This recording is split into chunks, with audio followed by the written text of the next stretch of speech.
A paz do Senhor, povo abençoado de Deus. Eu sou a missionária Deusirene Oliveira, de Goiânia, Goiás, para o Ruth Companheiro e para você. Ô glória! Hoje nós vamos estar aqui explanando 2 Crônicas, capítulos 32 e 33. O que está escrito aí, missionária? Do que se trata? Está falando de quem? Qual é a história? Capítulo 32 vai falar sobre um rei egoísta, autoritário, que estava se achando bambambam, o rei da cocada preta, chamado Senaqueribe, rei da Assíria, que estava tocando o terror em todas as nações. Por outro lado, ainda no mesmo capítulo, nós vamos ver Ezequias, o reparador de brechas, aquele que vai trazer, novamente o culto organizado ao Senhor. E por isso mesmo o inimigo vai se levantar, porque todas as vezes que nós agradamos ao Senhor, nós vamos ter pela frente o inimigo. Mas calma, porque aquele que está contigo é o Senhor dos exércitos. Aleluia! Glória a Deus! E no capítulo 33, nós vamos ver outro governo aqui em Judá. Nós vamos ver Manassés. Quem foi Manassés, missionário? O que aconteceu com esse homem? Olha só, o pior dos reis que pode ter se apresentado em Judá foi Manassés. Mas nós vamos ver aí uma reviravolta ao final da sua vida. O que acontece com o pecador que se arrepende? E por fim, nós vamos falar aí em poucos versículos sobre Amon. Amém? Fazendo essa breve introdução, eu quero estar orando por você. Não sei como você está, né? Se você precisa aí de uma bênção, coloca a mão no teu coração. Em posição de receber de verdade, amém? Espírito Santo de Deus, eu declaro sobre essa vida, Pai, a prosperidade do céu, o governo, Senhor, atuando na vida dessa pessoa. Ah, Deus amado, que as tuas bênçãos sejam derramadas na família, na saúde, na alegria, na paz, no ministério, no chamado, em todas as áreas dessa vida, no nome de Jesus. Oh, glória! Simbora então para o capítulo 32. Depois dessas coisas e dessa fidelidade, veio Senaqueribe, rei da Assíria, e entrou em Judá e assentou acampamento contra as cidades fortes, e intentou entrar e se apoderar delas. Olha só, depois dessas coisas, que coisas, missionária? Lembra que eu te falei que Ezequias foi um grande reparador de brechas? Pois bem, Ezequias, quando entra no governo, o governo está todo desestruturado, e de repente ele encontra algo que vai fazer com que ele tenha uma visão, né, e vai ter um posicionamento, não somente uma visão, mas vai ter um posicionamento diante de tudo aquilo que está acontecendo. Então, ele vai reparar o culto ao Senhor, ele vai reorganizar novamente a adoração a Deus. Então, depois dessas coisas vem então quem? Aquele que está se achando o rei da cocada preta. Nós estamos falando aqui do rei da Assíria. Gente, quando alguém ouvia falar que Senaqueribe e o seu exército estava marchando na sua direção, uma coisa era certa: não temos saída, não temos o que fazer. E a história vai dizer aqui logo no capítulo, no versículo 1, que esse homem ele vem e cerca. E quando ele cerca esse lugar, ele vem para primeiro implantar o terror. Por quê? Uma pessoa que está com medo, ela tende a se paralisar se ela não tiver recursos emocionais para lidar com determinada situação, né? Então, uma das coisas que o inimigo faz para que eu e você não venhamos agir é tocar o terror em nós a ponto de nós paralisarmos. Mas eu já quero te dizer algo: você tem um Deus que é poderoso para mudar qualquer situação na tua vida. Talvez você esteja passando justamente aí por uma ação maligna que tem tentado aí te destruir por todos os lados. Eu quero te dizer para você respirar bem fundo e dizer: eu posso todas as coisas no Senhor dos exércitos que me fortalece. Aleluia. Simbora para o versículo 2. Vendo, pois, Ezequias a vinda de Senaqueribe e a sua decisão de combater contra Jerusalém, ele então teve conselho com os seus príncipes e com os seus valentes para que fossem tapadas as fontes das águas que estavam fora da cidade, e eles o apoiaram. E ajuntou-se então muito povo e taparam todas as fontes e o ribeiro que se estendia pelo meio do território, dizendo: por que tem de achar os reis da Assíria tantas águas quando vierem? Eu li até o versículo 4. Isso aqui é muito interessante. Por quê? A Bíblia diz que Senaqueribe vem para cercar, só que ele ainda não chegou, ele está vindo na direção de Judá. Então, quando esse povo tem o conhecimento de que o inimigo está vindo na sua direção, eles vão ter um posicionamento. O que nós vamos fazer? Nós vamos primeiro fechar essas áreas que podem ter água para esse povo beber. O povo tá vindo cansado, tá vindo de longe, chegando aqui, tomando um banho, eles vão se refrescar, vai ter água à vontade para beber. Então, se por outro lado esse povo chega aqui e não encontra água, a água deles vai acabar e eles vão ter que ir buscar essa água em algum lugar. Então, a mente de Ezequias já começou a trabalhar e trabalhar com muita sabedoria e agilidade. Então, queridos, nós precisamos ter a mente de Cristo para, diante de situações, nós sabermos lidar, para que o medo não venha nos paralisar, fazendo com que nós venhamos minar os recursos que Deus já nos entregou. Amém? Continuando aqui o versículo 5. E se animou assim Ezequias e edificou todos os muros caídos e fez levantar as torres e outro muro por fora. E além disso, fortificou Milo na cidade de Davi e fez muitas armas e escudos em abundância. Olha a estratégia de Ezequias aqui, gente. Ele olha para os muros estão fendidos, né? Teve muitas investidas dos inimigos. E quando ele percebe que esse inimigo, que é mais forte, mais resistente e pode de fato destruir o restante do que está de pé, ele então tem a brilhante ideia: vamos cercar os muros. Queridos, nós precisamos nos cercar com um muro. Que muro é esse? O muro da fé. Aleluia! Precisamos buscar em oração para que não venha haver nenhuma brecha, para que o inimigo venha adentrar. Ezequias, quando ele percebe que Senaqueribe está vindo na sua direção, ele diz: primeiro, não vamos deixar água para ele recuperar as suas forças e vir com ódio total contra nós. Segundo, vamos reparar esses muros, mas não só vamos reparar esses muros, mas vamos fazer um segundo muro. Ou seja, ele está aqui revestindo para que o inimigo tenha muita dificuldade em entrar. O crente que está na presença de Deus precisa ter sabedoria para estar se revestindo de toda a autoridade, de todo o poder, para que o inimigo não tenha espaço e não tenha brecha por onde entrar para destruir a nossa vida. Aleluia, glória a Deus.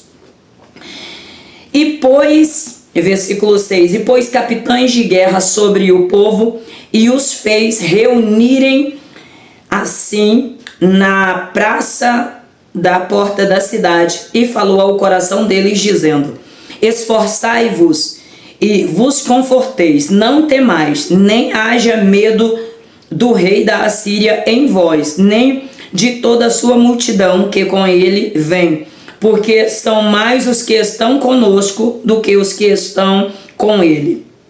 Com ele está o braço de carne, mas conosco está o Senhor nosso Deus para nos ajudar e para pelejar nossas batalhas. E descansou o povo sobre as palavras de Ezequias, rei de Judá. Olha aqui, uma pessoa que sabe dar o direcionamento correto, tem pessoas confiantes perto de si. O que Ezequias está fazendo aqui? A princípio, Ezequias teme. mas ele não vai confiar em si próprio. E uma vez que ele não confia em si próprio, ele descansa em Deus.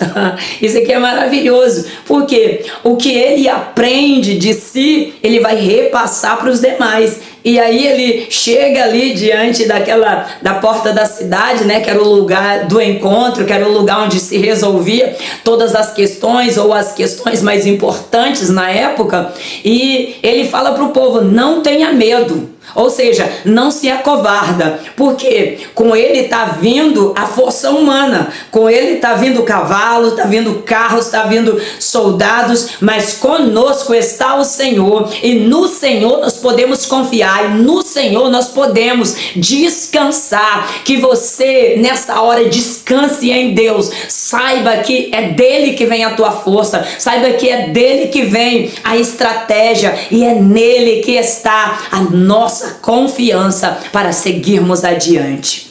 Aqui no verso 9: depois disso, Senaqueribe, o rei da Assíria, estando ele diante de Laquis, e com ele toda a sua força, enviou os seus servos a Jerusalém para dizer a Ezequias, rei de Judá, e a todos os de Judá que estavam em Jerusalém, dizendo: assim diz Senaqueribe, rei dos assírios, em quem vós confiais para vos deixardes sitiar em Jerusalém? Porventura não vos engana Ezequias para vos entregar à morte, à fome e à sede, dizendo: o Senhor nosso Deus nos livrará das mãos do rei da Assíria? Ezequias não é o mesmo que tirou os seus lugares altos e os seus altares e disse a Judá e a Jerusalém: diante desse único altar adorareis e sobre ele queimareis incenso? Não soubestes o que eu e os meus pais temos feito a todos os povos da terra? Puderam os deuses das nações daquelas terras libertar a sua terra das minhas mãos? Isso aqui é interessante, porque quando Senaqueribe ele traz todo esse discurso, é literalmente para amedrontar o povo. Por quê? O povo, antes da reparação que Ezequias vai fazer, eles estão adorando nos montes, eles estão adorando a deuses estranhos, né? E Senaqueribe sabe de tudo isso, né? E o que Senaqueribe está dizendo aqui? Olha, aqueles deuses lá não puderam, né, conosco, ou seja, com o nosso Deus. Vocês acham que o Deus de Ezequias vai guardar vocês? Ah, queridos, quem confia em Deus não é envergonhado jamais. Aleluia. Verso 14: que Deus de todos os deuses daquelas nações que os meus pais destruíram, houve que pudesse salvar o seu povo da minha mão. E por que poderá o vosso Deus vos libertar da minha mão? Agora, pois, não deixe que vos engane Ezequias, nem vos persuada assim, nem lhes deis créditos, pois se nenhum Deus de todas aquelas nações e reinos pôde libertar o seu povo das minhas mãos e das mãos dos meus pais, quanto menos o vosso Deus vos poderá livrar. E essas coisas falaram os seus servos contra o Deus e Senhor e contra o seu servo Ezequias. E além de tudo isto, escreveu cartas em que blasfemava do Senhor, o Deus de Israel, e falava contra ele, dizendo: como os deuses das nações das terras não puderam livrar o seu povo das minhas mãos, tampouco o Deus de Ezequias livrará o seu povo das minhas mãos. E clamaram com grande voz em judaico contra o povo de Jerusalém que estava em cima dos muros, para espantá-los e pôr em temor para poderem tomar a cidade. E falaram contra o Deus de Jerusalém, como contra os deuses dos povos da terra, obra das mãos de homens. Obra das mãos de homens. Isso nós vamos ver, né? Esse povo tentando implantar o medo, tentando implantar o terror. E o pior, né? Estão se vangloriando de um Deus que tem olhos, mas não vê, tem mãos, mas não apalpa, tem ouvidos, mas não ouve, tem boca, mas não fala. Mas você tem um Deus poderoso, que tem olhos para ver, tem boca para falar, tem ouvido para te escutar, tem mão para se estender na tua direção, te abençoar e te honrar e te fazer fazer muito mais do que vencedora. Contigo está o braço forte, o braço do Senhor Deus Todo-Poderoso. Amém? Vamos continuar esta palavra? Voltando aqui ao versículo 24. Naquele tempo, Ezequias adoeceu de morte e orou ao Senhor, o qual lhe respondeu e lhe deu um sinal. Isso aqui é interessante, porque depois de toda essa conquista, né, dessa grande vitória, Ezequias ele vai adoecer, né? E Isaías chega para ele e vai dizer: ó, essa enfermidade é para a morte. Ezequias ele se vira, ele ora e Deus chama o mesmo profeta que liberou a palavra de morte para agora liberar uma palavra de vida para ele. E Ezequias vai dizer: mas como é que eu vou saber se eu vou estar curado ou não? E Isaías vai dizer algo interessante. Olha, você pode pedir para o sol, né, ele ir para frente 10 graus ou para ele regredir 10 graus. Ele disse: olha, ir para frente é muito fácil, mas voltar para trás é mais complicado. Então eu quero que ele possa regredir 10 graus. E isso vai acontecer, e Ezequias, ele então vai receber a cura da parte de Deus e tem, né, o sol regredindo, ou seja, a sombra voltando aí 10 graus. Mas Ezequias não correspondeu conforme o benefício que ele tinha sido feito. Antes elevou-se o coração e por isso veio grande ira sobre ele e contra Judá e Jerusalém. Mas Ezequias, depois de ter se exaltado no seu coração, humilhou-se, ele e os moradores de Jerusalém, e não veio sobre eles a ira do Senhor nos dias de Ezequias. Aqui também é um fato interessante, porque depois desse momento, né, Ezequias, ele meio que sim, ele se envaidece em extremo, né? E tudo isso vai fazer com que Deus se entristeça com Ezequias. E o profeta vai trazer uma palavra muito dura para Ezequias, né? E o mais bizarro é que o Senhor dizendo que vai trazer destruição, mas não no dia dele, mas no dia dos seus filhos, né? Ezequias vai dizer: boa essa palavra, porque não vai acontecer nos meus dias. Como assim, né? Como assim? Você prefere que algo aconteça de ruim com os seus filhos, né? Então, Ezequias, ele não teve o mesmo discernimento. Olha só o que o envaidecimento ele gera no ser humano. Ele pode gerar um afastamento, né, gradativo em relação a Deus. E é exatamente isso que começa a acontecer quando ele permite que toda essa soberba, todo esse envaidecimento, ele penetre o seu coração. Daí a necessidade de nós estarmos orando para que Deus venha nos dar um coração completamente puro diante dele. Verso 27. E teve Ezequias muitíssimas riquezas e honras, e proveu-se de tesouros de prata e de ouro e de pedras preciosas, de aromas, de escudos e de toda classe de objetos desejáveis, e desse modo também de depósitos para as colheitas do trigo, do vinho e do azeite, e de estrebarias para toda a sorte de animais e de currais para os rebanhos. Edificou também várias cidades e possuiu muitas ovelhas e vacas em grande abundância, porque Deus lhe tinha dado muitas posses. O mesmo Ezequias também tapou o manancial superior das águas de Gion, e as cidades e as fez encaminhar por baixo para o ocidente da cidade de Davi, e Ezequias foi próximo em tudo o que fez. Mas no tocante aos embaixadores dos príncipes de Babilônia, que enviaram a ele para saber o prodígio que tinha acontecido naquela terra, Deus o desamparou para provar, para que ele mesmo conhecesse tudo o que estava no seu coração. Depois que Ezequias ele cresce, né, e ele se torna muito próspero, né, vai vir algumas pessoas de da Babilônia, não só para ver a cura, né, que aconteceu, mas ver toda aquela organização. E quando esse povo chega, Ezequias, querendo se aparecer, querendo se mostrar, ele vai apresentar absolutamente tudo. E Isaías chega depois desse acontecido e vai dizer, de onde esse povo vem? Ele disse, é um povo da Babilônia. Ele disse, o que esse povo viu?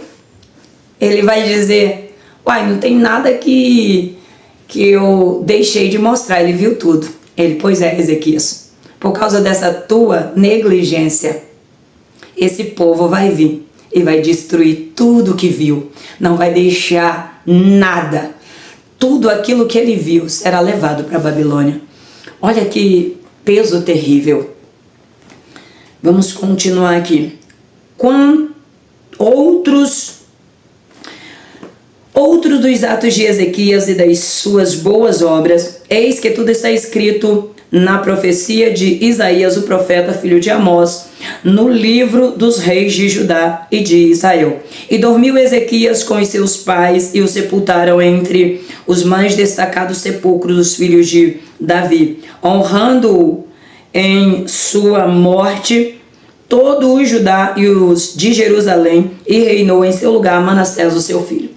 Então, Ezequias, ele teve um começo extraordinário. Mas como eu já havia falado antes, não basta só começar, nós precisamos continuar. A nossa vida, ela não tem só começo. Ela tem começo, ela tem meio e tem fim. O problema é que a maioria das pessoas, elas se perdem no meio. E nós precisamos continuar essa jornada até o final. Que eu e você possamos aprender aqui, através dos atos de Ezequias. Não basta só começar, nós precisamos permanecer e, acima de tudo, termos um coração completamente entregue e rendido ao Senhor. E ainda que venhamos ganhar, e ainda que tenhamos em abundância posses ou qualquer outra coisa, que o nosso coração se mantenha fiel. Amém? Capítulo 33. Manassés tinha 12 anos de idade quando começou a reinar, e reinou em Jerusalém por 55 anos. E fez o que era mal aos olhos do Senhor, conforme as abominações das nações que o Senhor havia lançado de diante dos filhos de Israel. Porque ele reedificou os lugares altos que Ezequias, seu pai, havia derrubado, e levantou altares aos Baalins, e fez bosques, e adorou todo o exército dos céus, e os serviu, e edificou também altares na casa do Senhor, da qual havia falado o Senhor: em Jerusalém estará o meu nome perpetuamente. Edificou desse modo altares a todo o exército dos céus nos 2 átrios da casa do Senhor, e fez passar seus filhos pelo fogo no vale dos filhos de Rinom, e usou de adivinhações e de agouros, e consultou adivinhos e os astrólogos e os espíritos familiares, e fez tantos males aos olhos do Senhor que provocou a ira. Olha que coisa terrível. Manassés, ele tem um pai que vai ser exemplo para ele. Por muito tempo, vai fazer uma reorganização em Jerusalém. E quando Ezequias morre e Manassés, ele toma o lugar, talvez pela sua jovialidade, né? Talvez pela sua falta de sabedoria, ou até mesmo por aquelas pessoas que estão perto dele, ou pela ausência dessas pessoas, ele vai cometer vários erros, e isso vai levar, né, a uma ira ao Senhor, porque tudo aquilo que Deus abomina, tudo aquilo que Deus despreza, Manassés, ele vai estar levando para Jerusalém. O que o pai destruiu, ele vai reconstruir, para a infelicidade, né, da nação. Continuando. Além disso, versículo 7. Pois uma imagem de escultura de fundição que ele mesmo fez na casa de Deus, da qual havia Deus falado a Davi a Salomão, seu filho, nessa casa e em Jerusalém, a qual eu escolhi, sobre todas as tribos de Israel, porei o meu nome para sempre. E nunca mais removerei o pé de Israel da terra que eu entreguei a vossos pais, contanto que guardem e façam todas as coisas que eu vos tenho ordenado, conforme toda a lei e estatutos e regulamentos dados pela mão de Moisés. Manassés ele vai fazer completamente o contrário aqui. Fez, pois, Manassés desviar-se Judá e os moradores de Jerusalém, ao ponto de fazer pior do que as nações que o Senhor destruiu de diante dos filhos de Israel. E falou o Senhor a Manassés e ao seu povo, mas eles não deram ouvidos. E então o Senhor trouxe contra ele os generais do exército do rei da Assíria, os quais aprisionaram com grilhões Manassés e, amarrando-o com cadeias, levaram-no para a Babilônia. Mas logo que veio sobre ele a angústia, orou ao Senhor seu Deus, humilhando grandemente na presença do Deus de seus pais. Lembra que o Senhor disse que a destruição ela viria nos filhos de Ezequias? Pois bem, como Manassés ele não seguiu os caminhos de Ezequias, como Manassés endureceu o seu coração, quebrando todos os princípios e estatutos, então Deus levanta o inimigo para então fazer com que Manassés seja humilhado e deposto ali da sua função. Manassés, então, diante de tudo isso, ele se encontra em aperto, em angústia, e agora ele vai se lembrar do que ele aprendeu com seu pai. Então ele se humilha e ele ora. Não há buraco tão fundo que Deus não possa alcançar. Não há pecador tão pecador que Deus não possa transformar. Desde que esse reconheça, aleluia, mas o meu povo que se chama pelo meu nome, se humilhar e orar e se converter dos seus maus caminhos, eu então ouvirei dos céus e sararei a sua terra. Aleluia. E, tendo orado ao Deus, foi atendido, porque ele ouviu a sua oração e tornou a trazê-lo para Jerusalém ao seu reino. Então conheceu Manassés que o Senhor era Deus. Aleluia! E depois disso, edificou o muro de fora da cidade de Davi, ao ocidente de Gion, no vale, à entrada da porta do peixe, cercou Ofel e o elevou muito alto e pôs também capitães dos exércitos em todas as cidades fortes de Judá. E depois disso, tirou os deuses estranhos e os ídolos da casa do Senhor e todos os altares que tinha edificado no monte da casa do Senhor e em Jerusalém e os lançou para fora da cidade. Reparou em seguida o altar do Senhor e sacrificou sobre ele sacrifícios e ofertas de paz, oferta de ação de graças, e ordenou a Judá que servisse ao Senhor, o Deus de Israel. Mas o povo ainda sacrificava nos lugares altos, embora somente ao Senhor seu Deus. O restante dos atos de Manassés e a sua oração a Deus e as palavras dos videntes que eles falaram em nome do Senhor Deus de Israel, eis que tudo está escrito nos atos dos reis de Israel. A sua oração também, como Deus se aplacou para com ele e todos os seus pecados e a sua prevaricação, os lugares onde edificou os altos e tinha posto bosque e ídolos antes que se humilhasse, eis que essas coisas estão escritas nos livros dos videntes. E Manassés dormiu com os seus pais e o sepultaram em sua casa e reinou em seu lugar Amon, seu filho.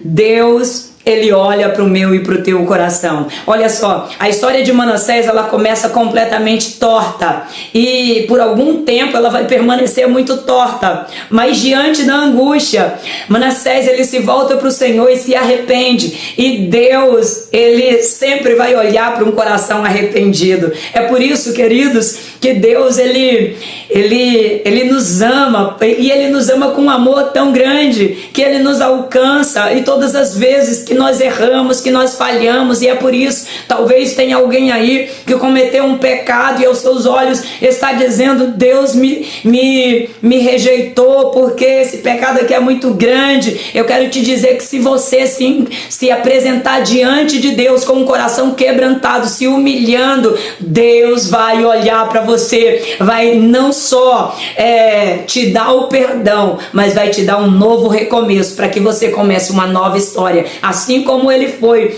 com Manassés, ele também será contigo. Vamos fechar então esse capítulo. a partir do verso 21. Da idade de 22 anos era Amon quando começou a reinar, e 2 anos reinou em Jerusalém. Fez o que era mal aos olhos do Senhor, como havia feito Manassés seu pai, porque a todos os ídolos que o seu pai Manassés havia feito, Amon sacrificou e serviu, mas nunca se humilhou diante do Senhor. Mas Manassés seu pai havia se humilhado. Antes Amon multiplicou o seu pecado, e os seus servos fizeram conspiração contra ele e o mataram em sua casa. Mas o povo da terra feriu todos os que tinham conspirado contra o rei Amon, e o povo da terra pôs por rei em seu lugar Josias, seu filho. Amon, ele poderia ter uma história transformada, como foi a história do seu pai Manassés. Mas ao contrário de Manassés, que no meio da sua trajetória ele se volta para Deus, Amon, ele não vai ter essa mesma resiliência. E o que vai acontecer? Vai ter um governo reduzido e vai ter uma morte precoce. Resumindo, capítulo 32 e 33. Eu preciso confiar no Senhor de todo o meu coração, com toda a minha alma. Saber que Deus está sempre cuidando de mim, que os anjos dele acampam ao meu redor e está me dando livramento todos os dias. Que você seja guardado, protegido, mas que acima de tudo permaneça confiando no Deus que você serve. Amém? Que Deus te abençoe. Um forte abraço da missionária Deus Irene Oliveira. Fiquem todos com Deus.